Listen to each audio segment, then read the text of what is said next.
Kaliwat kanan ang nakaambang disqualification cases laban sa ilang kandidato dahil sa illegal na campaign materials, habang si Vice President Sara Duterte sunod-sunod na naman ang banat laban sa administrasyon habang nasa kampanya. Magbabalita si Bril Montalvo.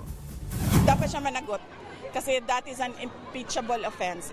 Ito ang hirit ni Vice President Sara Duterte laban kay Pangulong Bongbong Marcos. Aniya, hindi makikidnap ang ama niyang si dating Pangulong Rodrigo Duterte na nakadetain na sa International Criminal Court kung hindi ito pinahihintulutan ni PBBM.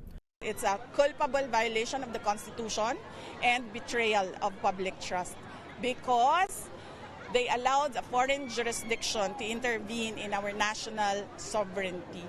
Sinabi ito ni VP Sara sa isang campaign rally na kanyang dinaluhan sa Kidapawan City. Tinabla rin niya ang pahayag ni Congressman Zia Alonto Adjong na dapat ihinto ng bise ang tila shame campaign sa mga kandidato ng administrasyon. Produkto man gud ni siya sa warlordism nato diri sa Mindanao. So I don't think he is the proper person to talk about decency, dignity, and civility.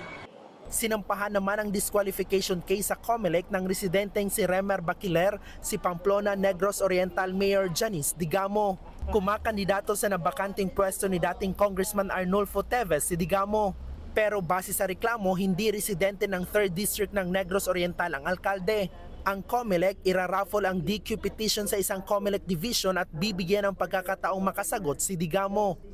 Bukod kay Digamo, nasa 30 kandidato pa sa eleksyon kabilang ang isang senatorial candidate ang ipinapa-disqualify ng mismong task force baklas ng COMELEC.